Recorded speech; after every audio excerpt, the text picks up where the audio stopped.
Hello and welcome to to episode. I cut you off.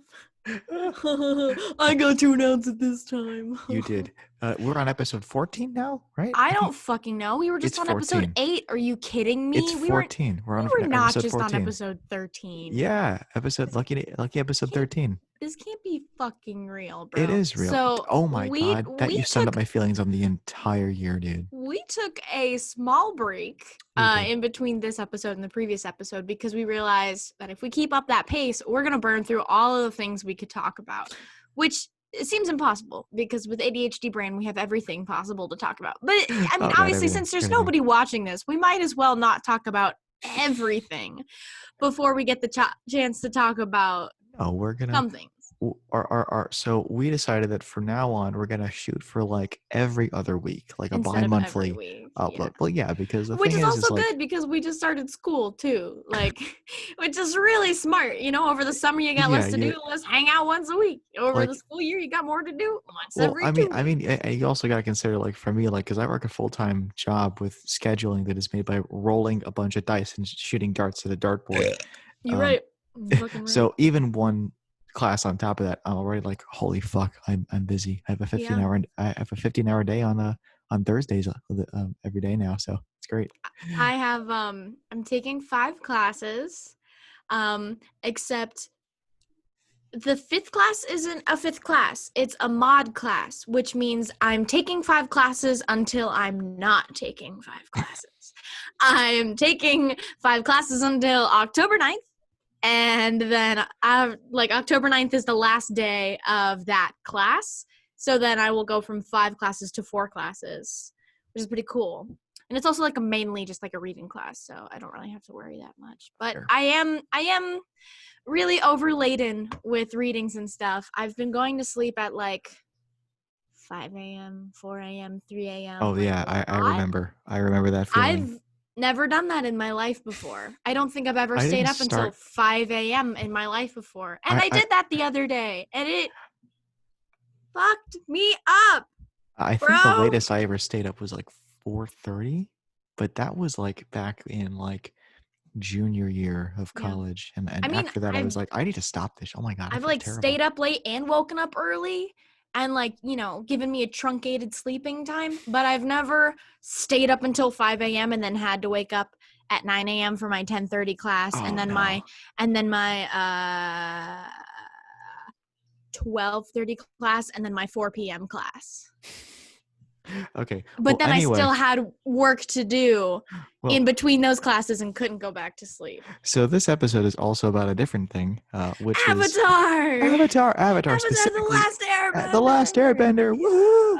We will talk about Korra another day because that's a whole different plot, and they deserve their own episodes. It's 3 different plots, isn't it? Political sphere around Korra than there is about Avatar. Yes, and we will get into that later. So let's talk. Can I say yes? There are the star of every fantasy story, in my opinion. Am I shaking my camera enough? You're shaking your camera a lot. Hold up, I got my arrow now. I'm Zuko. It's the star of every fantasy story, as far as I'm concerned.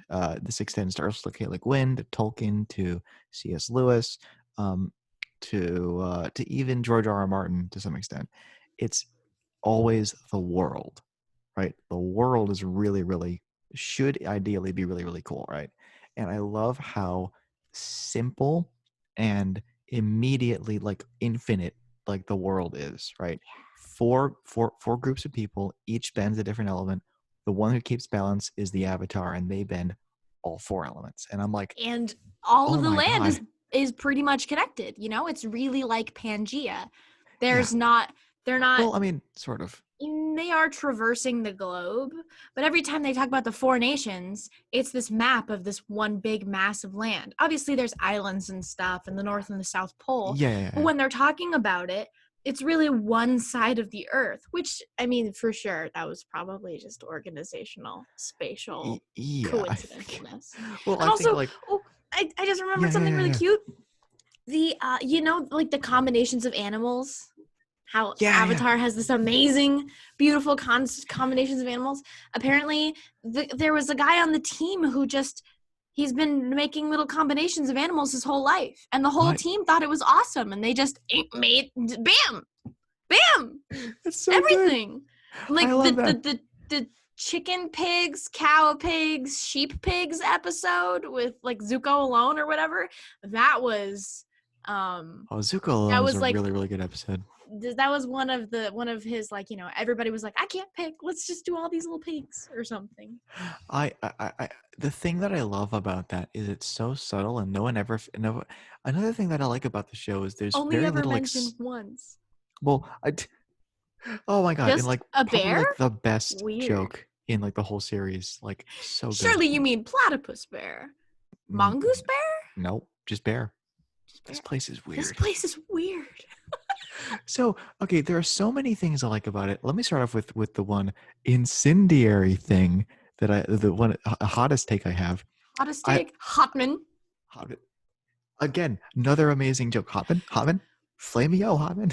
We gotta say our favorite lines at some point. Oh, It's we so will, good. we will. Well, one of Separate my favorite second. things is that like, um, I love that the Fire Nation are explicitly fascists. Yeah. Like, they are not conquering the world, um, because they're evil. They're conquering the world because they view themselves as the best nation, and they view it both as their responsibility, but also their right as the best nation to take over and destroy everybody else. Yeah. And I It's love not that like because, I was driven to insanity because of the loss of my son, and and it's not now like I use I my beat. bending for evil. And it's like, no, Firelord Sozin is a fucking sociopath. And he like was on par low key with, like, you know, the most evil people in our time who committed genocides.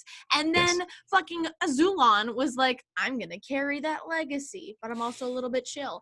And then fucking Ozai was like, hi everybody, meet my daughter. And like them two, just sociopath, psychopath, Oh, genocidal maniac, mm, totalitarian mm. regime, abuse, manipulation, Well, I love murder, too. trauma, nonstop. Thank you for listening. That was my song. Yeah, that available now on Redbubble. Only the you can only read the lyrics, and part of the lyrics are just you doing like onomatopoeias, just like saying like for all the instrumentation. Anyway, but like I like it because like it gives this. It's such a simple explanation. Like I think only one person ever says it. I think it's just Zhao who says it in in season 1 during the Blue Spirit episode. Like, oh, we're the superior element, and I'm like, you don't have to say anything else. I totally understand their entire philosophy now.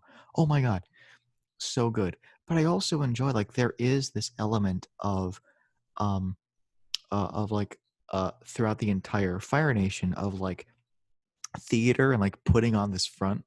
Like Zuko, you get the feeling even when like I remember first watching the show, um, like thinking that Zuko was such an interesting character because you don't think that he is inherently a really cruel person, but he's trying to be because he thinks that by being a cruel person, he'll win the adoration of his father, but also be like a true Fire Nation like person. Mhm. And what I think is so cool about that is like, even though like they deride him, like Iroh is a hero not just because he's a really kind, wise person and a really patient mentor, but also because he isn't trying to be anybody else. He's just him, and he might be like, he might give off the vibe of like some kind of senile old kook, but like he's so comfortable as himself. And when Zuko starts to like before the end of season 2 when like they have the tea shop together, when he starts to kind of like back off from that macho like When he has posturing. that identity crisis fever. Yeah, when he has the identity crisis fever. Haven't we all had an identity crisis fever? Ah, A little it's bit. almost as bad as a self-esteem hangover. I have What, a meme about that identity crisis fever to oh, share uh, verbally.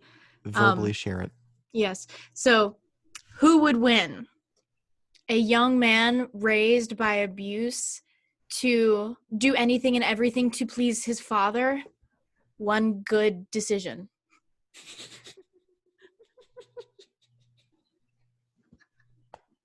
fucking took him out. Pussy ass bitch gets fucking destroyed by one good decision. Can't function for like 2 weeks.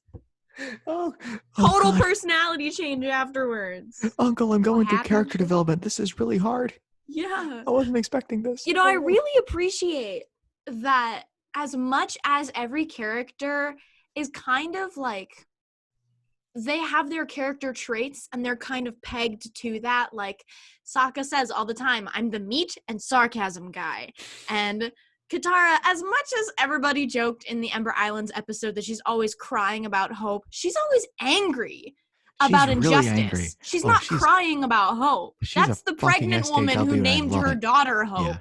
You know, Katara's Oh, always God. angry about injustice. And Toph is always like easygoing, but super hardcore and like excited about Like stuff. a fucking rock. Throwing She rocks. also invented metal bending, which gave us the coolest fucking city in Legend of Yes. Korra. And we're not going to talk about We won't. police and the fact that she invented the police, which would never have happened, but that's for another day.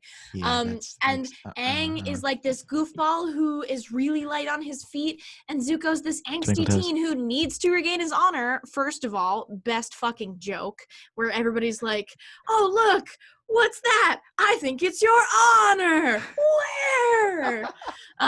You know, like all of these stereotypes that I don't want to call it stereotype because that stereotype is a general Archetypes. thing. They're just Archetypes. These archetypes for each individual character, the character traits, it still allows for really incredibly deep character development. And the character development, like as the characters develop, they do still hold onto those core archetypes in a really beautiful way. That's something that I appreciate I love about it. like everything about the show is like it was designed for kids, right? Like and I remember like we watched it. You were really young. I was in like middle school when I we was first watched it. baby. You were a baby. You were fucking little, man. I didn't have the same relationship with the rising in action and stuff that a lot of people did watching it live because I grew up with it on TV, so I never thought of it as a story. I thought of it as literally something that was on, you know? Well, yeah, that makes sense. Well, like the thing is like I love how um I always use the word simplicity to describe shows like this, but it's not just that It's almost it's effortless. it's strong. Like it's really strong. And like every nation has its own color scheme. That color scheme is so simple and so strong So that poignant. even in Korra, when they're all living in the Republic, you can tell based on like just like the color scheme of their clothing what their ancestry is, like how they identify. Mhm. And I love how like even when it comes to the characters, you know, you can tell who they are and you can infer based on your own experiences who they might become. Like Sokka is trying really hard to be. I thought it was actually kind of interesting because in the opening in the first 2 episodes of the show, there's kind of a cool contrast between Zuko and Sokka. Their names are pretty similar, but also like the way that their hair is done is pretty similar. The way they had this responsibility that was placed on them by their fathers is pretty similar. The way that they're trying to scar and the face paint. Well, yes, the way that they're both trying to affect this this sense of manhood. They're that trying they to be older than they are. Yes, that they which they also don't feel super comfortable in, despite the fact that Zuko friggin' wastes Sokka, and it's Some of the best moments. Oh yeah. He just same ankle. Bam. Sokka's out, down for the count. Hilarious. Oh, so good. No, I like and then like the way that those two characters like diverge, like Sokka kind of stops being like up his own ass and kind of a douche, and Zuko starts to realize that that's the thing that I also like about Zuko alone is he saves those people, then he reveals who he is, and they hate him and they want him to go away. And that's something that I love about the show is like, dude, his road to redemption is so fucking hard because he's done some terrible things. And it's not just that he's done terrible things, it's that the Fire Nation has done terrible things. Yeah, I know. They don't know who Prince Zuko is. Nobody basically even knows that his own father is the one who burned his face. Yeah, he just looks scary and he's kind of a dick, and that's all you need to know about him. Mm-hmm. And so good. But I also love that, like, you know, with Toph, like Toph is Toph is tough. Toph is tough. Oh, My name's Toph because it sounds like tough. I love it. Am I'm I a a buff big, guy. muscly man? Truth hurts, doesn't it, Toph? Are you kidding? I wouldn't have cast it any other way. This is perfect. That's something else I like about Toph is like she grew up being trans icon. Trans icon. She grew up being. Oh, that's a missed opportunity. Holy shit. No, what do you mean missed opportunity? It's real. Fair enough. She doesn't see her own body, so she doesn't have the dysmorphia that, you know, a lot of people might have in that situation. So she might not be thinking about it that much. But they do talk about it in that episode. You know, the Tales of Bossing say when Katara is like, I know it might not mean much, Toph, but you are really very pretty. And Toph's like, really? I'd return the compliment, but I have no idea what you look like. You know, like Toph admits. I would have loved if she like just like plopped her hands over Katara's face and was like just mushing around like that. I honestly, right. That is a missed opportunity for me. I wanted her to just poke Katara's eyes out and be like, is that what that is? Nice. Gucci. Delicious. Katara's like, okay, I guess I'm blind too now. God damn it. The way that they, like, to take your verb, the way that they fucking wasted those mean girls, fucking like opens the circle beneath them and water bends them away. And it's like at one of those moments, I really love how you watch Katara grow as a waterbender through the seasons. Yeah. In the beginning, it's not that she's weak, it's that she doesn't understand the techniques. You can feel the fucking raw power that she has. You feel as though her, I don't really know how the fucking magic works, but you feel as though her aura isn't reaching hard enough. Not that chi, she's not strong her enough. Chi. Her chi. It feels like they call it her chi isn't, you know, like properly grasping the water. Literally, like it's not. Yeah. But it's not that it's even like a muscle that needs to be worked out. It's that she doesn't understand everything yet.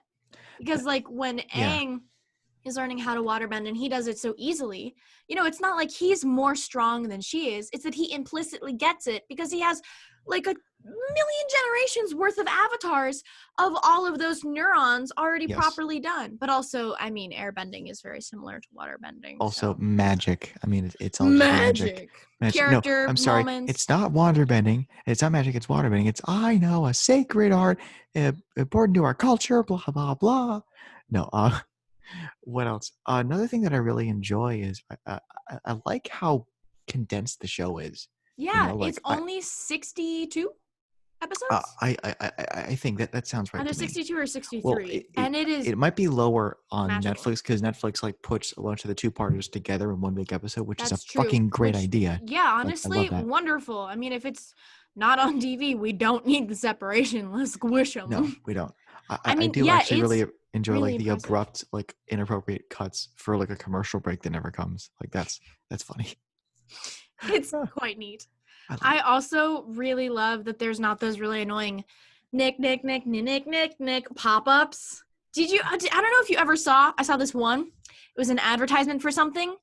It put a fake curtain over the show and had like somebody jump out in front of the curtain and say like, hi, while the show that you're watching is on in the background and you can't fucking see it because the fucking advertisement covers the whole fucking show. I distinctly remember. So like I'm watching, I think it's like HGTV. I'm just sitting and they tell me we're watching HGTV with our parents. And then my mom calls you in, right? And she goes, Emma, just watch this. And then you're watching and then the Property Brothers fall down, but it looks like a giant ass spider pops on the screen, and you're just like, because that was our reaction. We were like, is it just us? Is it just us, or is it you too? No, yeah, I totally. No, I barely remember that. Good, you probably blocked it out of your mind. You don't need to remember that. But I mean, it checks out. That's definitely something that would happen. This is very. Another thing that I like too is like I feel like because the beginning concept of the show is so simple. Yeah. They can go a lot of different places, and they go all those places. Fucking blood bending. They literally go everywhere. Oh no! Like they go blood bending. Traveling. They go everywhere. Metaphorically, metaphysically, they go also everywhere. They do the blood bending, they do ice bending, they do metal bending, they do lava bending, sort of, at one Kind point. of. I don't know. Kind of lightly, especially with like Sozin and Roku on the island. They're kind Yeah. of lava bend. They're bending the lava a little bit. Yeah. Also, something that really pissed me off: Roku, leave the fucking island. You don't need to fucking save it. Just get the fuck out of there. Are you kidding me? No, I know you're fucking old, but you probably know better than to stay on the island. Just let your people become a refugee and be like, hello, I'm that's the another Avatar. thing. Can we please give my fucking That's another refugees thing that I really sanctity? appreciate about the show is like the main characters are kids, but it's written by adults, and the message of the show is it's very anti-authoritarian and also very anti-generational wisdom. Like Yes. it's like Roku tells Aang, look, this is literally all my fault. Yeah. Like I had like 5 opportunities to kill this guy, and I really should an have. idiot about it. And Like, I'm so sorry that you have to do this. yes, it's like this man is climate change, and I'm everybody who could have stopped climate change. I'm So everybody who sorry. threw a bill at it. Threw a bill at it. Threw a bill. I I'm mean, just imagining somebody like chucking like Bill Clinton like a freaking javelin. yup, that'd Like, be great. Let's get rid of him. yeah. Honestly, I really feel like the cactus juice episode is as highly rated as it is. I think it's underrated. I really do think that the cactus juice scenes are underrated. My favorite part, it like it's Like not talked the about much. animation changes of Sokka's arms. I know. Vitally important. I love my Who favorite. lit Toph on fire? I love when he takes a drink of it and then it zooms into him and you just see like his eyes. That's my favorite part of the entire episode. And not just that, but it's the noise that the background goes pew, like into his eyes. And I also love the like Momo's on it too. So you just see this Momo like gets stone fucking out shit faced with Sokka. It's And then so Toph good. goes, "Can I get some of that cactus?" And Katara's like, "Maybe this was a really horrible idea, and I really don't want anybody else to be completely immobilized. I need all the help I can get." I also want to say about the desert, there's so many things to say just about the desert alone. The show is so jam fucking packed. It is, with yeah. delicious stuff. I really think, first of all, what is this stuff? What is it? How would you describe it in a single word? Awesome. No, it's tasty. Tasty. Remember, Tasty. that's your thing. Okay. It's tasty. The guy who voiced Wan Shitong, one of the best actors. Oh, dude. Right? I He's love Wan Shitong. such a good actor. And the fact that he's in this, even as, like one episode guy, spirit man. Who is he? Oh, what's his name? I can't think of what he's been in. Wait, I'm sitting in front of a computer. Oh, yeah, honestly, IMDb it because I can't.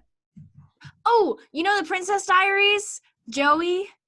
The guy who helps, he's like the dignitary. He drives the princess around. Are you serious? That guy! Him? That voice is Wan Shi. That's the voice of Wan Shitong. No, it's oh my god! Seriously, could not have chosen a fucking better voice actor. He was my favorite character in the Princess Diaries. I'm serious. Oh my god, so good. Oh. Okay.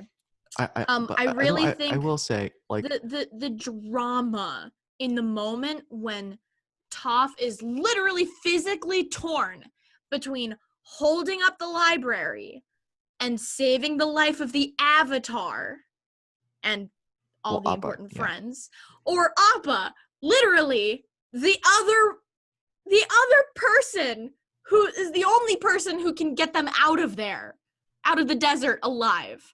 So if she lets go, the Avatar dies. But if she doesn't let go, the Avatar could still die. Yeah, but here's another thing that I like about it too is like Aang is really angry. Yeah. And it's kind of hard to watch that part of the show because he's really not in his right mind. He's in such a deep traumatic state. Well, this is what I like about the show is like it's all about kids. Yeah. And like it's these kids going through things. So when the kids start flipping out and getting mad at each other for no reason, like it makes total sense because they're just kids. And that's another thing too that I like about like about like the cost of war is so many of these people fighting these battles are kids because their parents died or because their parents can't fight anymore. I mean, this You war know? has been going on for 100 years. So many generations have been destroyed. It only makes Yeah. sense that kids just beginning to become onto the cusp of puberty and understanding like what, like, you know, having the memories Oh yeah. of the No, days totally, totally. before and stuff, you know, like it only makes sense that they are now actually able to communicate that and attempt to fight back. And there's such intergenerational trauma that all these You kids know, have totally. Yeah. experienced. You know, like the ragtag team that they have assembled at the Western Air Temple, the Northern Air Temple, Southern. I think it's the Western Air Temple. The West at the very end of the show. You know, the Western Air Temple, the one that's upside down. No, that's the. I think that's the Western Air Temple. I think it is, yeah, because I think they find the inventor at the Northern Air Temple. Yeah, that's what I'm thinking. I'm associating the Northern Air Temple with green, which is the inventor's Hang on a colors, second. I can because just they're look it up. Earth Kingdom refugees. Yeah. But anyways, the Western Air Temple, I think, you know, the ragtag team of kids that they have there, everybody Yes, has you're right. You're right. lost somebody. Everybody has been torn away from another person who is their last person, you know? I can't remember the name of the inventor's son, but the inventor's son has both, you know, lost the use of his legs and his mother and has been torn away from his father in order to hide there. The Duke has been torn away from Pipsqueak and has also lost his family in various in another fight that we don't know about because we didn't really learn about his origin story with Jet. Haru lost his father in the war, but then got him back and has now, you know, been torn away from him. And who knows where his mom is at this point. Yeah. Katara and Sokka obviously have lost their mom, And they got their dad back, but now then they have been lost him torn away again. from their father. Aang has lost all of his people, and most poignantly, Monk Gyatso. And Toph, you know, hasn't lost anybody, but she can't go back to her family. So she's torn from them / having had lost her family. And, you know, then Zuko shows up out of nowhere. Hi, Zuko here. He's lost his mom and he had to leave behind his family. And he's kind of really accepting that his sister is a sociopath who, like, wishes that she could have killed him when she had the chance a long time ago. Yeah. Like that one moment when she comes back to the Western Air Temple and he's like, "What are you doing here?" And she's like, "Can't you tell? I'm about to celebrate becoming an only child." And everybody's like, "Ooh, that's not ideal." I don't know if you saw that Tumblr post that was like, imagine Katara trying to heal Zuko's lightning wound from Azula in that last Agni Kai. And her being like, "I'm sorry, Zuko. I mean, you're going to feel better, but it's going to leave a scar." And Zuko says, "What's another scar from a family member, eh?" And everybody's like, "What?" And they're like, and he's like, "Oh, did I not tell you how I got the scar on my eye?" And then it's like, everybody goes to Ozai's cell and Aang takes out a gun and says, "Okay, motherfucker, listen the fuck up. You tell me the fucking truth right now or you die." Oh, can I say too? The best thing about Avatar getting put on Netflix now is that we got all of the memes like instantly, and I'm like, how everybody was saving those memes for like 10 years, and they finally get to use them, and it's like, yeah, so good.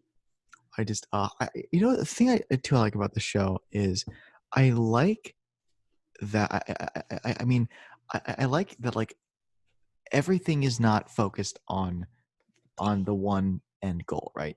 Which makes sense because they're traveling places. They're gonna run into different things. They're not only trying to stop the war and kill the Fire Lord, but they're also, you know, Aang's trying to learn earthbending, waterbending, and firebending. Katara's trying to learn waterbending.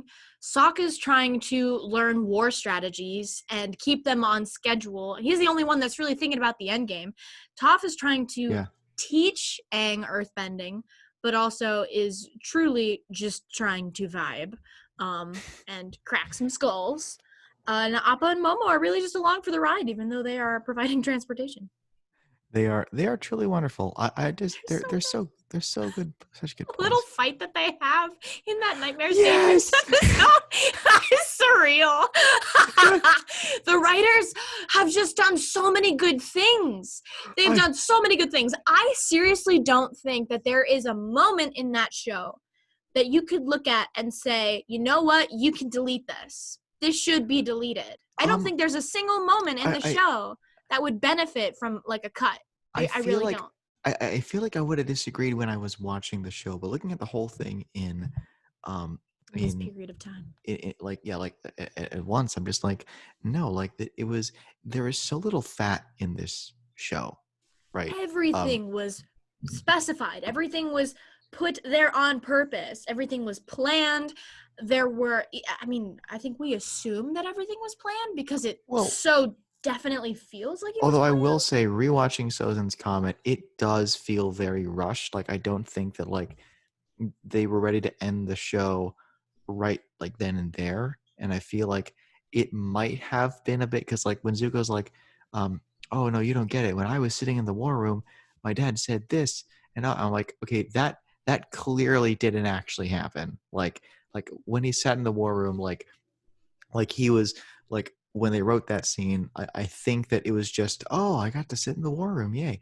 And then they're like, we need a reason for us to end the show. Yeah, Oh, I okay, agree. he It did that. kind of it does very much come off that way because Another thing too, missed opportunity in the finale. Ozai is just burning a bunch of fucking trees. He yeah. could be burning it like a town or a city, like then it Yeah. would have been like, oh god, he's killing people. But Yeah, instead it's like, honestly, it oh no, they should have fucking it would have made a trees. lot more of sense to have had the final fight scene. Like Ozai would have wanted to have started destroying instantly places and towns. Yeah, Not this giant expanse of like trees.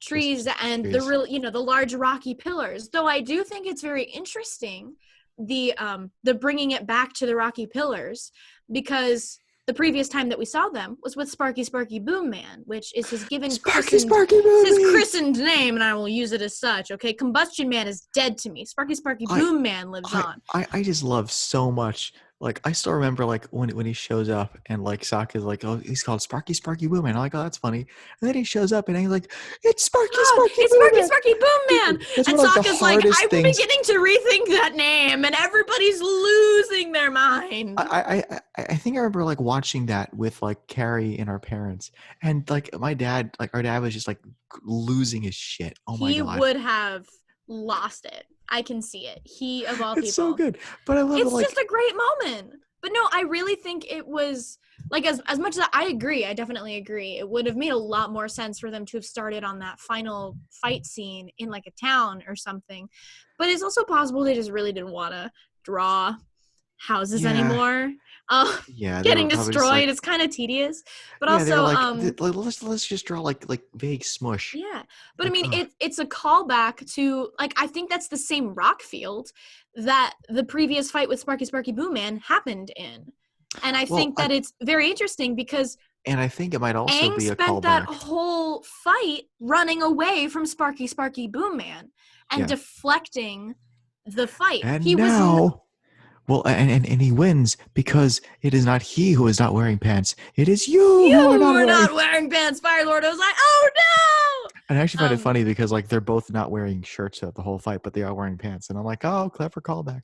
That's Well, true. one thing I think is cool about like that final fight scene is that when you first see Roku in the opening credits, he's standing in the field of pillars, and you're like, oh shit, he's standing in That's the field of true. pillars. That's Wow. true. That's like the moment that he, like Oh, so good. the I Roku callbacks are so interesting to me. I really, really love the conversations that Aang has with Roku. And I think it's so sad that because Aang doesn't really have a connection with the Avatar state until, the third season, and then it yeah. instantly gets cut off.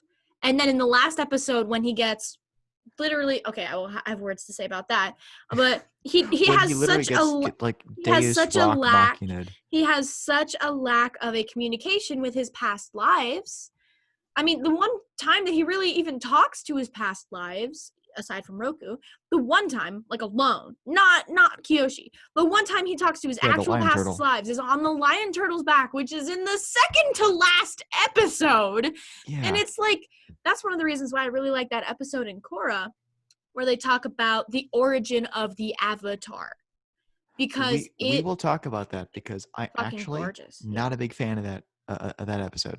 I know. It makes me sad. I Okay, will but get to it. let's talk for 1 second about the moment when Aang is fighting the Fire Lord, and the Fire Lord is just a big fucking idiot, thinking to himself, I'm more powerful than you'll ever be, forgetting that this young man also knows firebending and airbending and earthbending and waterbending, which legally makes him like 4 times more powerful than Fire Lord, even during Sozin's Comet. And he's in there in that little ball, and you feel the fucking tension of the moment. It's just incredible. You can feel the heat in the drawing. Oh, you know, and the freaking and the animation in the last the 4 moment episodes when, is insane. yeah, when really, they're on really they're on the war balloons, and the firebenders start like scorching the earth, and Toph, like it goes to her face, and she goes, wow, that's a lot of fire, isn't it? You can feel the fear, and the worry. Oh yeah, because because she can't, like, you can't see fire. You can see water, you can feel air, but you can't see like fire if you're blind. Like, you can just feel it, and like it's fucking hot, especially if it's like superpowered comet. Like, it's crazy, and she's like, oh my god, I can feel that can't be good. The invasion has started, and we still don't know where the fuck Aang is. Like, this is not I also I love that fight scene where like she runs at the doors, and then she wraps them around her body, and she just like wastes everybody. And then Everyone, Sokka come to the says, hold for pastries. for sweet cream and hotcakes. We have a very special birthday to be celebrating. I can't believe the captain remembered my birthday. Happy birthday. No, but here's what I love. I love that everybody just, they don't question. They're like, yep, sure. Because like that's what happens, dude. Like, if like when you work in a place where there is like, there's an authoritarian regime. Yes, and they're like, hey guys, sweets. You're like, I don't care if I don't like what they're serving. It's free. I'm gonna fucking eat it. I'm gonna fucking You know what I mean? I have this motto, which is always eat the ice cream. When they give you snacks, fucking eat them. Damn it, fucking eat them. Except unless it's a trap, in which case. But something I like about the Lion Turtle episode is that like Aang is asking his past selves for advice, and he's asking them all for advice, and he sees some really fucking cool designs too. Like what's his name? The Kurak, I think is his name. The waterbender avatar. Waterbender. He gives some advice. He looks pretty cool. Like I think they brought him back as the design for Hakoda, who is not Hakoda. Well, yeah, I mean for Hakoda, who's Sokka and Katara's dad. I also fucking love the female Airbender avatar. She has a really fucking cool design. I really love that they took the the half head shave design, and like, there's tons of cultures here on this earth that that they drew inspiration from, and they're all not white, and I'm just thriving. One thing that's cool is like, there's this not is white people in this fucking show. I can't think of another show where like where all of the heroes are like, their skin is actually almost all the heroes are darker skinned than like all the villains. Katara is just a really cool real brown. Reversal. We are thankful for that. Yeah, dude, she's friggin' northern, like Inuit, northern native person, right? She's I love it. Gorgeous. It's great. Gorgeous. Honestly, also like watching Aang, all those moments when Aang is like, you look fine, but he's like, like all those moments. I was growing up and I was like, she looks fine. She looks fine. She's okay. She's fine. She's fine. No, but like she's so pretty. Can I say too, like, I love how the show does love, because they're all kids, so they all. So don't you even fucking start with me about the love in this show. It's just fucking puppy love. It's so great. Like, it takes you back to like with the two young lovers when they kiss under the mountain. Emma's having a moment, everybody. Oh my Emma's having god, a the moment. moment. Oh my god, the moment when their Moment. fucking lights go out. And then And and then then they and then they kiss. do You know they that they do the kiss, thing, but you know, you they don't know if kiss, but they they don't kiss, say but it. they And you're like, kissed. And oh, it's they just like, kissed, oh, oh they my did it. god. And then the moment before when Aang was saying, no, I mean, if it was a choice between kissing you and dying. And Katara's like, oh, I'm so sorry. And Aang's like, no, I'm saying I'd rather kiss you than die. That's a compliment. It's just this poor stupid son of a bitch. He's 12 years old and he doesn't know how to talk to girls that he likes. It's not his fault, Oh my Katara. god. Come on. Get I love that rich. Aang is like, he has all this, he actually, I like that, like, they imply in like the first episode that he's actually really wise beyond his years because he's the Avatar. Mhm. Where like he's going to the Fire Nation ship. Katara's like, I don't know if we should, and then he goes, to be a bender, you need to let go of fear. And you're like, huh, this kid might be legit. Except that them going on the ship actually draws Zuko to them, Mhm. which actually kind of dooms them, and they're like, oh shit, fuck. But no, but I love that like all of these kids have such rich romantic lives. Someone pointed out Sokka gets all the tail. Like everyone is, Toph is into him. Friggin' Suki is into him. Like as soon as she meets him. Um, oh my god, doesn't Ty Lee flirt with him too? Kylie is like, who's this cute guy? And she's like, Sokka says, I'm kind of involved with Suki. And she goes, who? Because she's a Kyoshi warrior in disguise. And so he doesn't know that she's Ty Lee. And then it's instantly a trap, but it's a really funny moment. Yeah, no, Sokka is like attracted. That moment with the poetry in the Tales of Ba Sing Yes, Se, all the girls are like, I love that.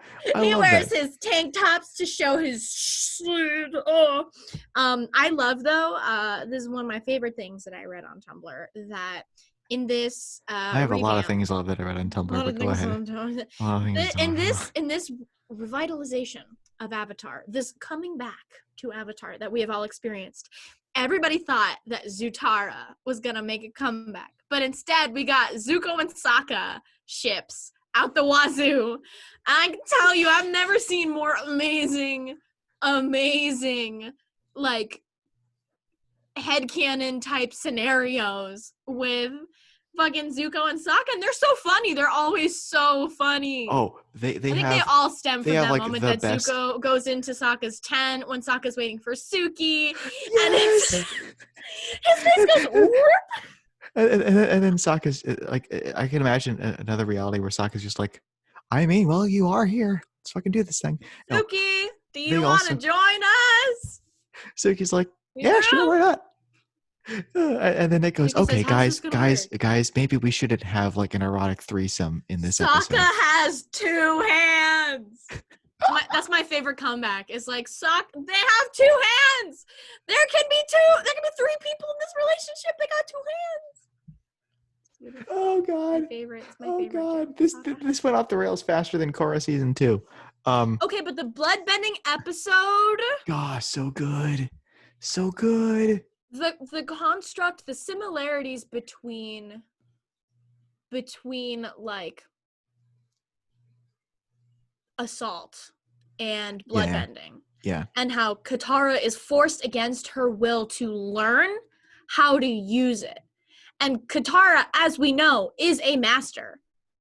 Yeah. Already at the age of But 13, she's 14, already she's like, a master of waterbending. yeah. And so obviously, it makes sense as to how she would be able to kind of master But she doesn't want to bloodbending in do one it night. because it's such She a doesn't want. cruel thing, Of and she's course she not a doesn't want to cruel do it, even person. Yeah. against Hama, who has been like destroying people. That's one thing that I do really appreciate also about the show, is that they show the evils of fascism and stuff, but they also show the evils of people going too far in the other direction, like Jet and Hama. Well, they Yeah. did the same thing to us, and Well, I we need to think, show them how it feels, and it's like yeah. all these innocent people who've It never done anything to them. I think it shows the importance of separating a, a regime from the From its people that it people. is ruling, from its people. Yeah, a Exactly. government is not its people, right? Even Exactly. like there is never going to be a government that perfectly encapsulates like the will of the people, right? Mm-hmm. So that's why it's always important to be critical of the actions that a government takes, especially your own. And I do really like that because like Jet and I also like the thing is like Aang and Team Avatar have a very focused thing. Go to the top, fight those people. But Jet and Hama, I think, are too afraid of that. So they settle for, we're just gonna like be monsters to random people, right? Like we're Yeah. gonna take out our anger. But it also kind of deals, like you said, with that interrelational trauma too, where like, you know, they're lashing out. Like we have a little bit of experience with trauma ourselves. They're clearly not dealing with their trauma. They're And avoiding it. Yeah, they're totally. going to the most vindictive and will fulfill my urge in the short term type of solution Yeah. because they feel the instant they're gratification they're of that. they're kind of like the Punisher in that way. The Punisher is an interesting character because he is a deeply traumatized person. In fact, the guy who's written the most Punisher, Garth Ennis, has said that like, you know, his time in the military is absolutely essential for understanding who he is, especially when you consider that he was invented during Vietnam. And so understanding him in that context gives more context to his one man war on crime. He has so much damage that he is unwilling or unable to face, and that's why he resorts to this short-sighted, self-satisfying like way of trying to like destroy his problems when you can't ever actually do that. And that's something that I You kind of know how you appreciate. can? Therapy. Therapy. Go to therapy, You need kids. therapy. Well, You the problem need is the Fire Lord you killed all need the therapists. medication, kids. I just wanna take my medicine. Medication. Such a good song. That's Um, the beautiful song. oh, speaking of Yeah. beautiful songs, friggin', can we talk about friggin' like Iroh Don't you and dare. Tulin? Oh God, so good. I just love the like Lieutenant, not Tulin. Lieutenant. Lieutenant. Yes, I love. He was in the military. His name is Lieutenant. I'm like, oh my, Lieutenant. I get it. It's hilarious. No, but I love the like. I think that like it's implied like because the thing about Iroh is like you get the feeling that he would have been a much better Fire Lord than Ozai because Of course he would have Iroh been. understood that you need everybody, even to just have one nation. Like But you that's can't. something that Ozai. Well, also, I mean, we don't really know 100% when Iroh really got his awakening in terms of Yeah. being the Fire Lord's son and the brother, you know, being the heir to the fire, Yeah. the fire. I think it's implied that it was after Lieutenant died. Yeah, no, I mean, okay, so it's very possible that after Liu Ten died and Ozai stepped down, um, I don't remember when Zuko says this, but when he's with the Sun Warriors and Aang, um,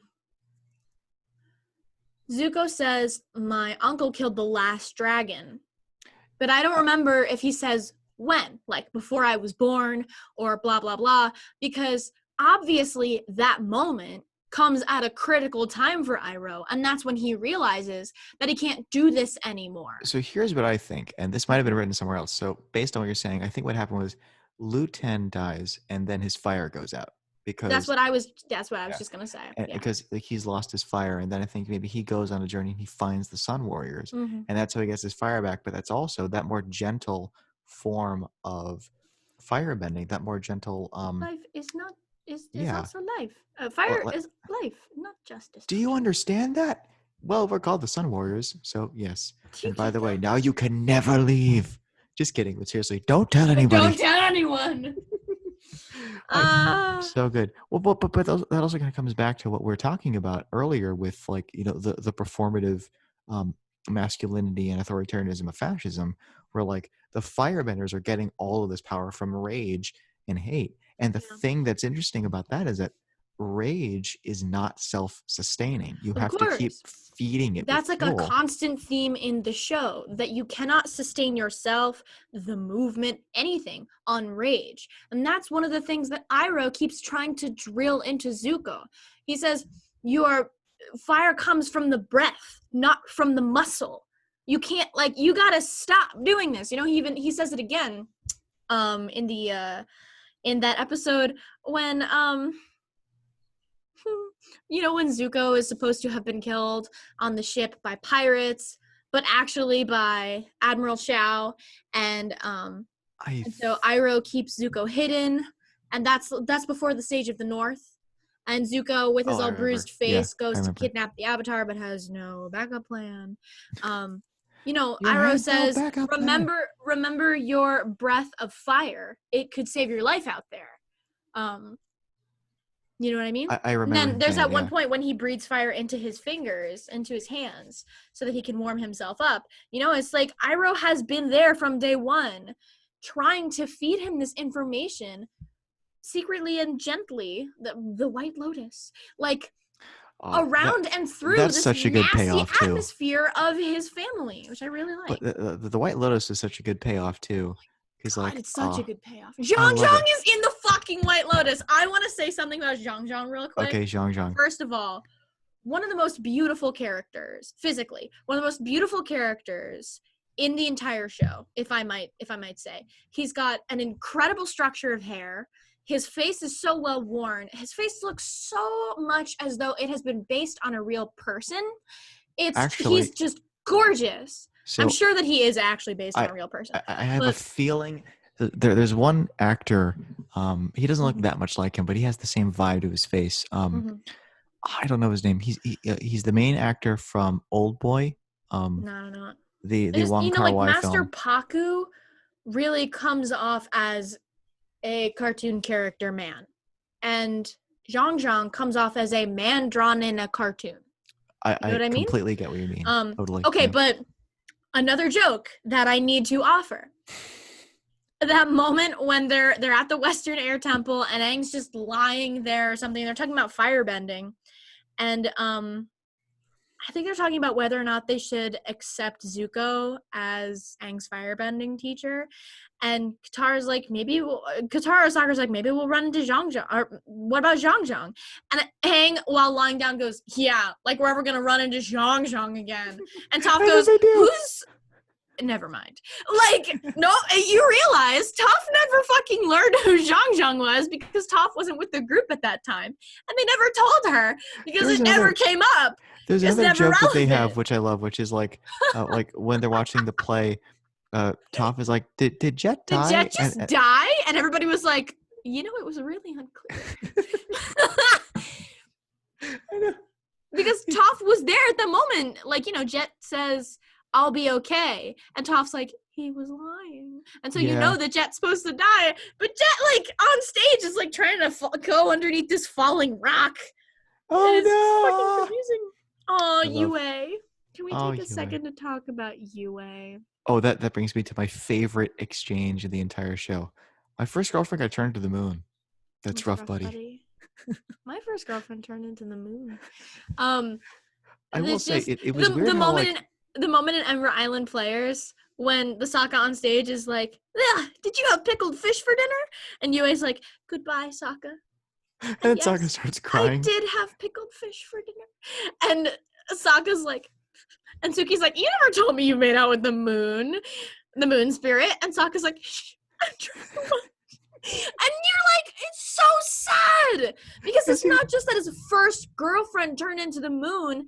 It's that a woman who he cared for so deeply and who he had such deep respect for and who he fretted over because she was like, you know, supposed to marry this fucking asshole who wasn't going to respect her. Or another thing too that I appreciate about that episode. Hold on. Keep going. Yeah. Like, and he was also literally charged with protecting her and keeping her life safe. And even though, yeah, obviously she chose to give her life back to the moon and it was vital, he still feels in some part that he failed her and the Northern Water Tribe, and he misses her all the time.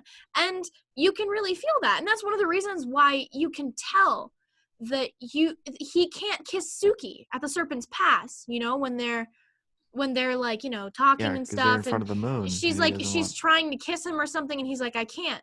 And she's like, I get it, I'm sorry. And he's like, no, it's just that I lost someone close to me. And it's because the moon is literally shining on them. He can't stop thinking about her. And there was also this really beautiful TikTok that I saw that's been really popular. And it's like Sokka playing with his Nito space sword. And then it's like Yue looking down at the gift she gave him. Oh, I didn't even think about I that. I just to make myself feel better, I like the headcanon that he did eventually like find the space sword again. Because Oh, that is devastating. Watching him go, loss. oh, my space sword. And the moment when he says to Toph, I'm sorry, Toph, I don't think Boomerang's coming back. It looks like this is the end. I know. Sobbing. No, They and then do such a Suki freaking good- rides the freaking airship in. What Suki happened? saves the day. Did we die? No, it was Suki. Did Boomerang come back? Oh, speaking of Toph and Suki, Yes, I also loved Oh, thank you, Sokka. Mwah. Actually, it's me. It's me. Okay. Oh, you can go ahead and let me drown now. Poor fucking Toph, man. I read a really sad theory that the reason why none of her like adult relationships ever worked out was because she could always tell when someone's lying. And I'm like, oh yeah. She just wanted sex. Let's be real. Toph just wants a good town. She wants to peg some guys and move on with her life. She is a proud daughter of the Earth Nation. She wants to pound. She wants to pound down. Oh my God. Need to take 2 seconds to talk about the Blind Bandit. The boulder is gonna win this one in a landslide.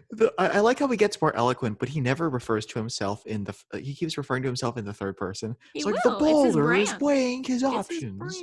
It's his brand. Oh my God, the boulder is so. The boulder feels conflicted about fighting a helpless blind girl. But sounds like you're too scared. The pebble. The boulder is over his conflicted feelings and is looking forward to crushing you in a rock avalanche. Oh, dude, so good. Fucking hilarious. The way that Toph just, to use your verb again, absolutely wastes anybody and everybody who comes into the ring.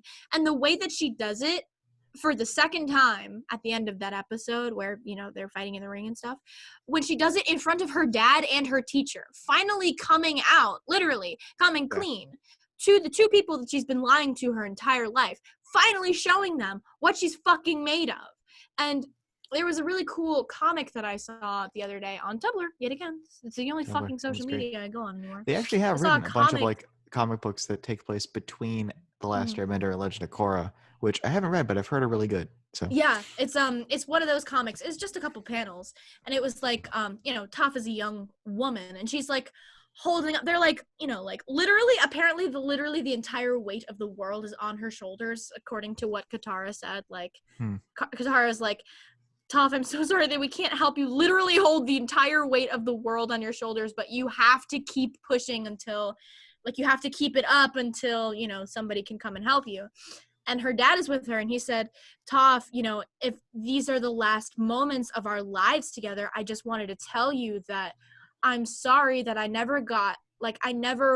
when you were growing up, I never got to know you better. And I never, was the father to you that you deserved. And she said, you're saying that means a lot to me, Dad, but if you had gotten to know me better, you would have known that these would not be our last moments together, because I am the greatest earthbender in the world. And it's like,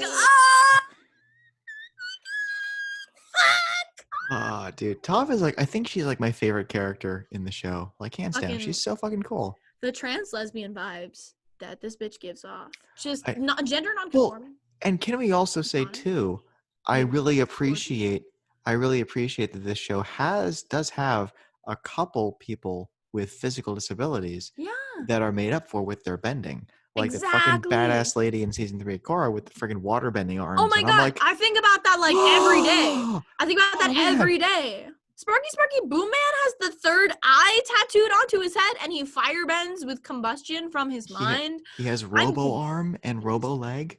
Robo Arm, Robo Leg. Yes, he did. Robo Leg. Yes, he did. Who did Robo Leg? Hashtag who did Robo Leg?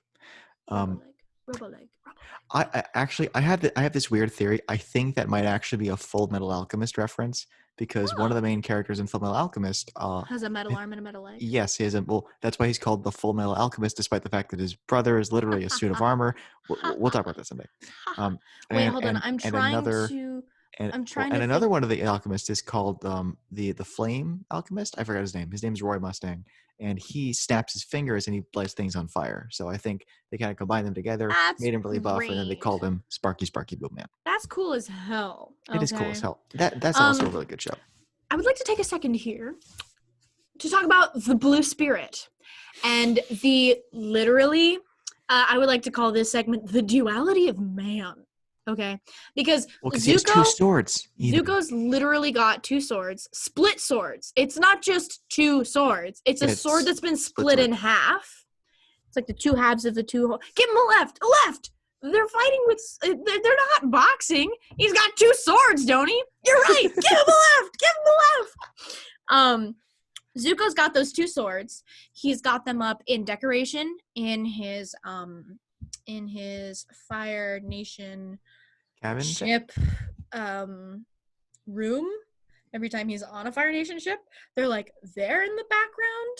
And that moment at that Fire Nation festival when the Team Avatar finally meet Zhang Zhang, when they put on those masks to blend in with the crowd, there's a fucking blue spirit mask on the cart with the other stuff, even though there was literally just a wanted poster for the blue spirit, because the blue spirit has been terrorizing the Fire Nation for so long. But you have to consider too, like, as authoritarian as they are, they can't stop people from making friggin' masks and selling them. You know what I mean? Oh, of course. Like that's and I mean, the blue spirit, you have to assume it's a common design, and Zuko just grabbed one. You know, it's very interesting that he chose. But I appreciate too that blue. Like, well, I mean, he chose blue. I think mainly because you'd never suspect a Fire Nation person of wearing blue. But also, like, it kind of reflects like Zuko is a really cool character.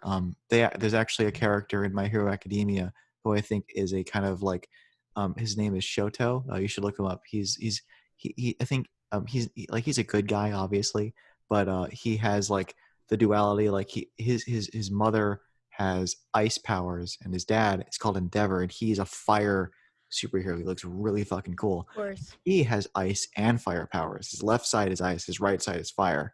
And he has this like scabby scar thing over here. And you're like, he's obvious. It's Zuko.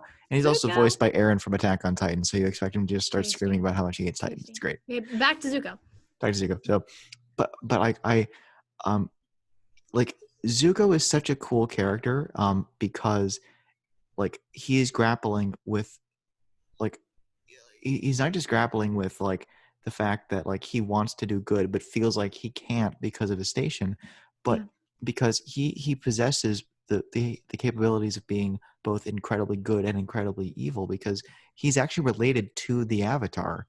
Like he has like, no idea about that until all of a sudden he does, and he's like, well, what the fuck do I do with this information now?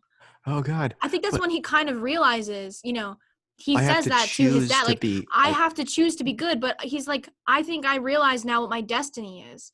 I have to help the Avatar learn firebending and defeat you. But it's not just that. He's also kind of realizing that Zuko himself, is destined to be the Fire Lord. He was always destined to be the Fire Lord, you know, because he's the oldest. Yeah. And Azula, I'm sure that the masculinity problems, like, you know. Yeah, of course. You know, Fire Lord Ozai, you know, was going to make Azula Fire Lord in his absence, but he left, so it didn't mean the same thing to her, and it was very confusing, and I'm sure that if he hadn't done that, there would have been rules preventing women from being in power or something. But, like, Zuko's finally realizing, I have to be the Fire Lord. And not just that, but I have to think about how I'm going to do that. I need to be a good fucking Fire Lord. I need to be the person that I am going to be like the best fucking Fire Lord ever. Okay. So how about you just like looking at after having experienced all of the stuff and seeing everything, the traumas and the terrors that the Fire Nation army has rained down upon the people of the Fire Nation and everybody else, he's realizing, like, this is horrible. I need to, literally fix the world. Like, it's up to Aang to stop the Fire Lord, but it's up to the rest of us, and especially me, to lead in the aftermath and to fix this fucking mess. Well, and that kind of like, and I love, like, that's another anti, like, authoritarian, but also like anti-traditionalist, like anti, like, wisdom of the generations thing too. Like, and it eventually culminates in the very end of the series, because Aang asks all of his past lives, what am I gonna do? They're like, yeah, you gotta fucking kill him, buddy. Just waste him. It's like, But the stab lion him in the turtle face. has been listening and And the feeling lion this, and turtle he's is like, oh, there's actually something much easier. You he can said, just here we take go, away his bending. energy bending, because it's Yeah. great. The lion turtles were the original Benders. Yeah. well, I mean, they are in essence bending, but they are Yes. able to give bending abilities to various bending abilities to various peoples. Yeah. And him giving Aang energy bending is like, I mean, he's probably the last lion turtle on the planet, Yeah, because probably. everybody else has learned all of the other, I bet, like, sharing bending is something that's vital for lion turtles in order to stay alive.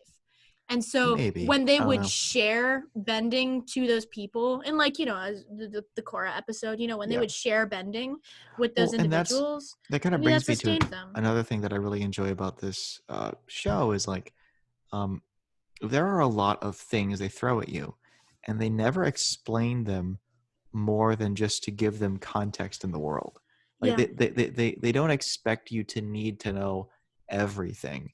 You can just sort of assume some stuff, and I really love that, because, like, I remember being a kid and watching this and really being interested, because the show was never talking down to me. It was talking at me. Like, it was just presenting me with a bunch of really cool things. It was talking at you, but it was also talking you up. Oh no, totally. Yeah, I friggin' love when, like, Iroh has that talk with Toph, because, like, she's angry and, like, he's feeling sad about That's Zuko. beautiful. I love it so much. Well, I mean, also, Like, Toph is exhausted. oh yeah. They all haven't slept in like 3 days, the Team Avatar kids. Toph has like fucking huge bags under her eyes. So no chance in hell is she gonna not be confrontational to this old man who she just met, And he gives her, like, some tea, and he's really nice to her and stuff. Yeah, and she's like, you wouldn't even let me pour my own tea. And he says, I poured your teas for the simple pleasure of pouring your tea. I think it's Also as a important, too. gesture of kindness. Well, it's important too, Like being a because, host. and this might be coming from someone who grew up, like, very much aware of, like, the rhetoric and the dialogue about kids with disabilities, but, like, it's so fucking insulting to be viewed, like, not even as a person, but as a member of a group that needs help. Yeah. Right? Like, I don't get me wrong, I did need help, and I'm glad that I got it. But I was also much more than just like that. And I think Toph is also reacting to never being taken seriously or even listened to. Yeah. I mean, especially because she had just left her family, who had said all those things to her, like, you are blind and tiny and helpless. You are my child, and I have let you have far too much freedom. And Katara has just been yelling at her about how selfish she's been. Aang, am I too elderly? Sit up straight. Oh, so don't rub your eyes when you're talking. Yes, ma'am. She's just gone from one confusing and chaotic situation to another. And, to be with this man, Iroh, in this comforting situation is very confusing. And, yeah. Sorry, I just remembered the Blue Spirit stuff that I didn't get to finish talking about. We'll get back to it, yeah. Zuko doesn't firebend as the Blue Spirit. And he does that intentionally. And I think over time he realizes how important of an identity it is for him to have a side of him that doesn't firebend.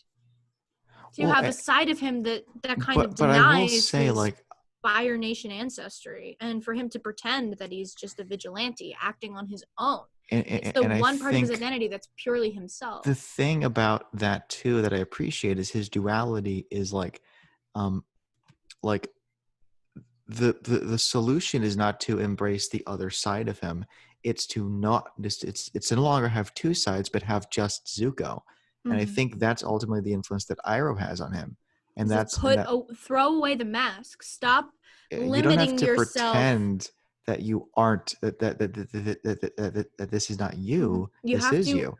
And you have to that's why embrace the the dragons fact. are so important. And Exactly. I love they could have gone the whole series not giving us dragons, would have still been a good But show. they did But give they were us like, we dragons. gotta give you no, And the we gotta give you way two that dragons. they gave us dragons was spine chilling, tear jerking. The fucking dance of the dragons? Gorgeous? So good. Oh my god, So the good. moment, speaking of which, because that was like, one of the life-changing field trips with Zuko, I which know. best. I When love when Toph is talking to Zuko, and it's then I my ran away, turn, and then I did the thing, and then Zuko's like, Zuko's look, like, look, I really, we really need to focus on finding Aang. And oh, she's everybody like, else had a journey with you except me. yeah. Um, Yeah. so one of the best moments I think of the entire series is Katara and Zuko's existences together in that field trip, because Sokka and Zuko are just kind of awkward with each other. They don't really Yeah. know each other, and they're not like 100% sure how to talk to each other. They're just kind of whatever. I mean, if you're I coming, you're coming, whatever. yeah, And and it Zuko's like, does I make want to sense help because you, like I want to prove your worth. And Sokka's just like, okay, just okay. And yeah. they start to bond as time goes on. And with Aang and Zuko, there's a definite pressure on their relationship because Aang has to be open in trust and in mind and in heart to his master of that element that he's learning. Otherwise, he's not going to get anywhere.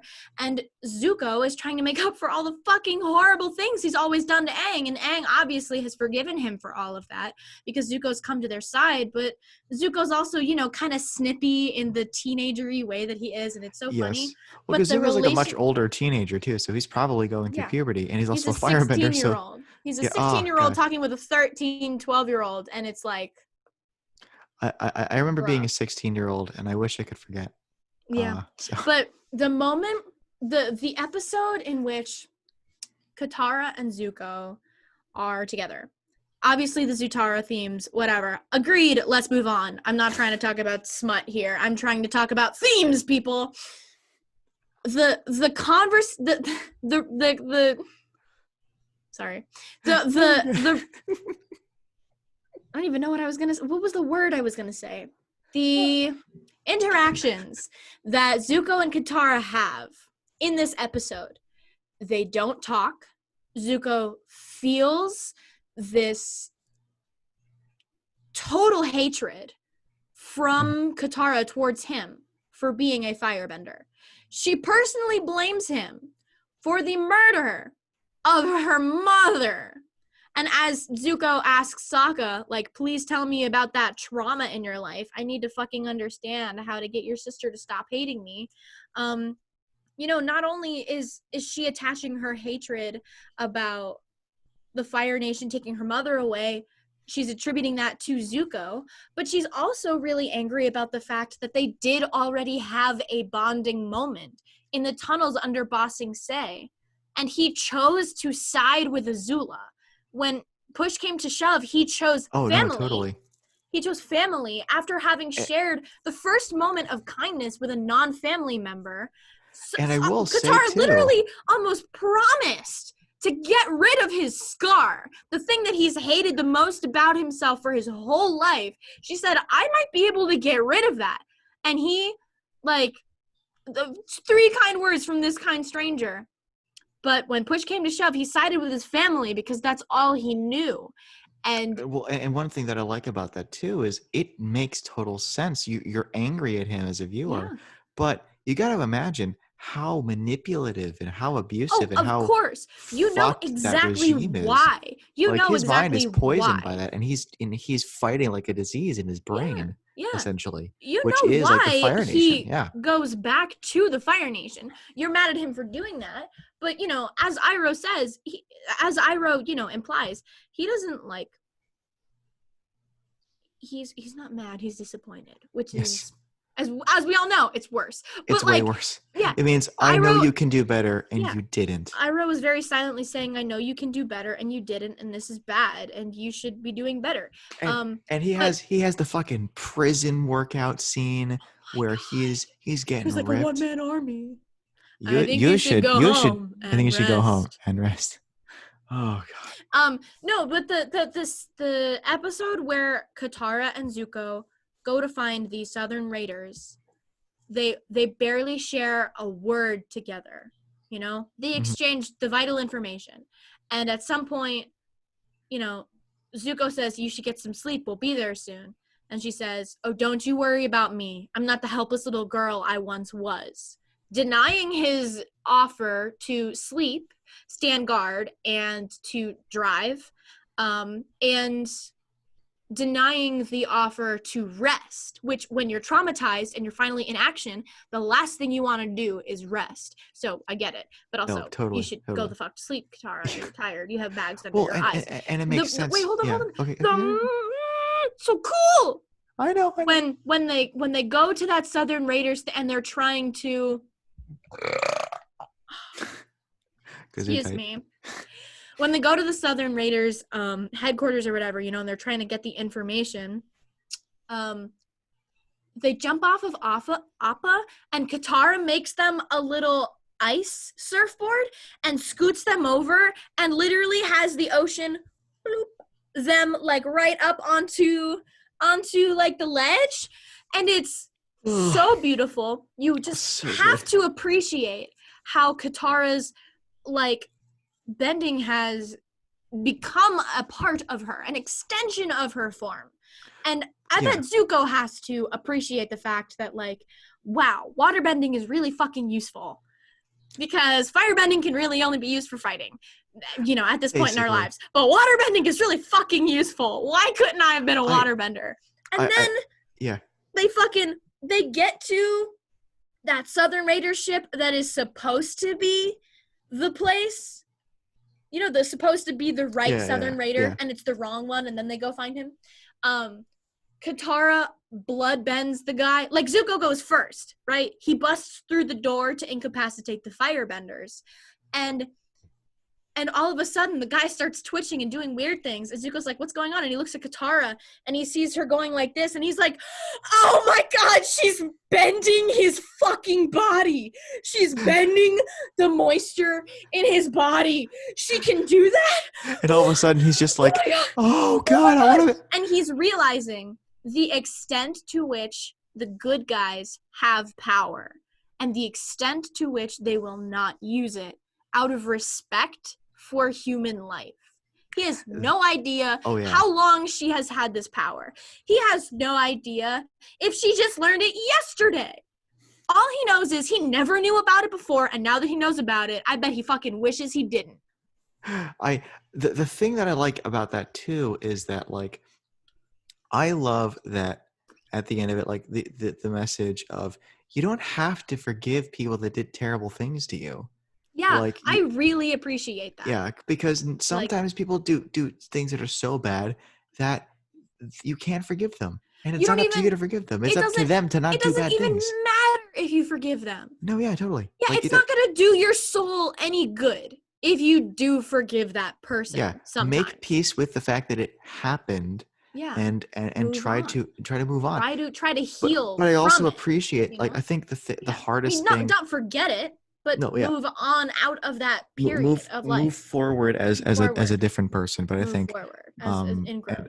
And let's come towards a conclusion here. But, like, I think that, like, the thing that I appreciate about that arc, about the show is, I think part of it is, like, you know, there is this theme of, like, grudges and, like, guilt and the past coming back to you. The trauma. But I also appreciate that, like, there are some times where you have to recognize that you hurt that person and you cannot make amends. Yeah. Like, I think Zuko kind of realizes that, like, he and Katara are never going to be friends. Well, like, at the end of that episode, Katara says, I'm never going to forgive him, but I think I'm ready to forgive you. And she gives Zuko a hug. I know, and that's where the Zutara comes in. Okay, well, fine, fair enough. But I think And part of it is like that's when Aang is like, bitch, stay the fuck away from my fucking wife. Don't you fucking dare. I love the idea that So like good. they were childhood sweethearts who eventually got married, and like that's just so It's fucking cute to me. precious. So good. I feel Like, like I I've don't seen care if Zutara would have been hotter, would have been better emotionally matched, fire and water, dude, Aang and fair. But Katara are Aang just and Katara, pure and good, and I it's love them so much. gorgeous. I love that it ends with them, like the whole series ends with them kissing, But because it's they're like also hugging. I know it ends with like It's like a just belly hug, too. you know what You it know what I ends mean when I with? say belly hug? Yes, you like When you're they hug hugging each other you're hugging low, the like entire person their with arms are all of low you. on the other person and Yeah, they're yeah. hugging with their bellies. And the beautiful fucking like kimono Music. that Katara's wearing. Yes. And Oh the my god. And flowers, oh, and the beautiful colors. he's got the friggin' like air nomad robes because he's Yeah, finally he's like a monk. finally wearing the Air Nomad robes, and he's finally wearing the beads that he should be wearing, and he's I where he can be. Oh have my you god. seen that picture from Korra of like Aang and Katara with Boomy, Tenzin, and Kaya as little kids, and it's just so goddamn cute. Everybody just Yeah. stop. It hurts my Here's why I soul. think this show like lasted for so long. Like it's a little bit like I But think it's kind of you mean like on air or I mean within the hearts of lasted people? within the hearts of people is that it's Cool. so straightforwardly How can it not? nakedly good. You know what I Yeah. mean? Like you can spend like we did like an hour and a Boomy. half Boomy. Oh god. Boomy. It's like Boomy. Neutrogen. When you do nothing. Ah! That's me nowadays. Yeah, me too. No, It's but crazy. I love what's it called? No, but like it's so It lives on in straightforwardly our hearts good. and minds. Those are Yeah. our hearts and minds. It's so straightforwardly good, and I think it kind of goes without saying that like, like it's also kind of hard to invent any magic system after this because this is like the best magic system that's ever been invented It's ever. so It good. makes perfect sense, It's and so everything you good. can It expect puts it to Harry do, it Potter to does. shame like Well, but 12 times over. Harry Potter doesn't have a magic system. It has plot points Okay. that they learn about. It puts fucking J.R.R. Tolkien to shame. He would agree, I think. Well, I mean, Maybe. the I thing mean, I about know they're Tolkien's different. magic, well, because Tolkien's magic is more like, it's divine, like heavenly power, right? Or it's evil demonic power, right? And so when you cause magic, you are Because it's from the expressing. Saxons. Well, no, because it's from literally it's from fucking God, right? Well, I mean, all of yeah. Gandalf's power comes from literally God, right? I was talking about it in terms of like World War One, Well, fair enough. Saxons, like The this is friggin' the from his Saxons war and the experience. Normans and Okay, what? not talking about J.R.R. Tolkien. That's another time. All right. Avatar. Ending. So your Ending closing on favorite thoughts. quotes. You do one of your favorite quotes, and I'll do Oh mine, and we'll God. go back and forth a little bit. Oh, here's one. Pride is not the opposite of humility. Is not the opposite of shame, but its source. True peace comes from humility. Humility is the only antidote to shame, which I think that's what Iroh says to To Zuko. Zuko. When he's talking about, trying to learn how to lightning bend. Yes. Dude, so many good parts of the show. Okay, you're Also, end with a favorite okay, quote. one of my favorite quotes, but also one of my favorite moments is the moment when Zuko sees Iroh again in the tent at the White Lotus right before the battle, and Oh he God. finally expresses to him how sorry he is, and Zuko's just like sobbing, and Yes. like that is the moment that will never cease to make me cry, and I think that It's that's so very good. impressive. Okay, one of my favorite quotes. Okay, fuck it, better than a quote.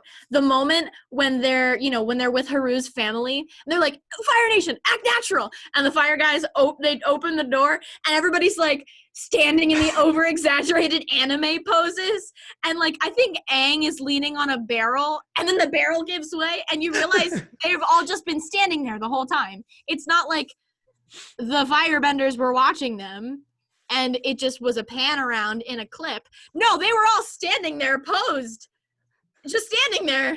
Also, that lemur, it's earthbending. No, you idiot, it's the girl. Same episode, so I think it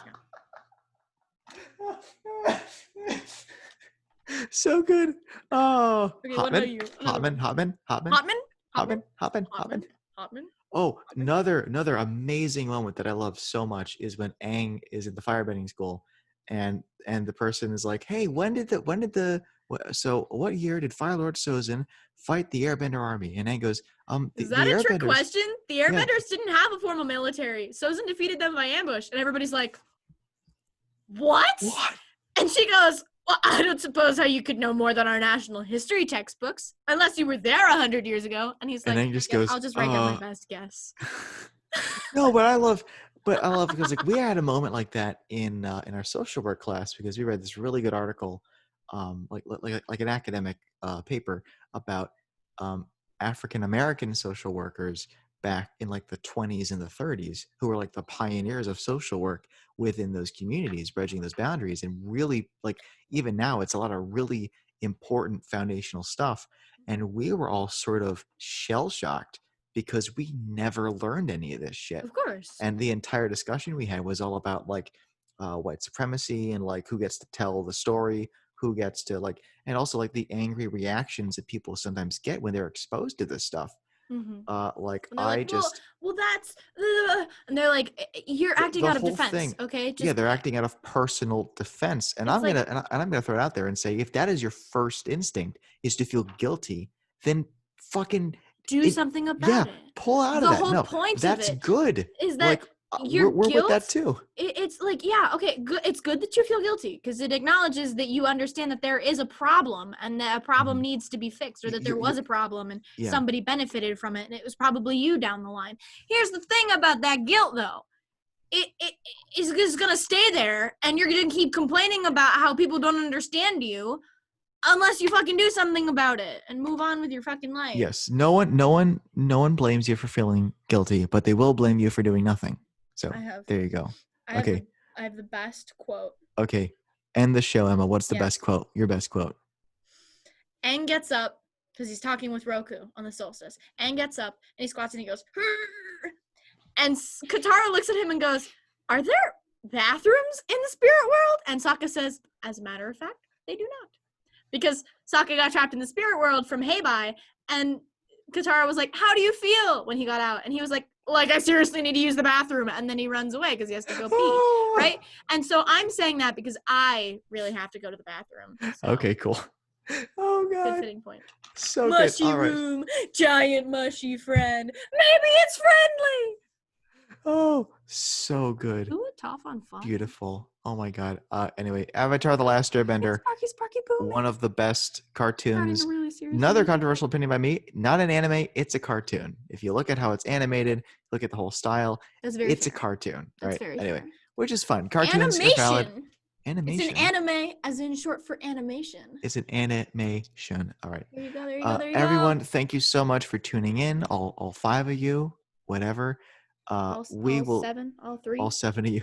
We will see you guys for the next episode whenever we should record whenever it. We do, and it's gonna be about WAP. I'm gonna watch Cardi that. B and Megan Thee Stallion. We're going to have discussions about the discourse, the video, the Ben Shapiro, the stuff that happened with Megan Thee Stallion, where I don't know if you know, she got shot in the feet or foot by. We'll talk about it. It was incredibly fucked up, you need and to she deserves fucking better. I'll send you some sources. Yeah, send me some sources. That'll be fine. Oh, I've been so out of the loop with this discourse. It's fine. I was out of the loop too. I was looking for stuff on WAP, and I found out she got shot in the foot, and I was like, great. Well, I was looking up stuff about one of my favorite bands, and I found out that the front man died last year. So that's where I am. Okay. Have good night, everybody. Take care. Be good to your. No. Don't. Okay, I'm ending the episode.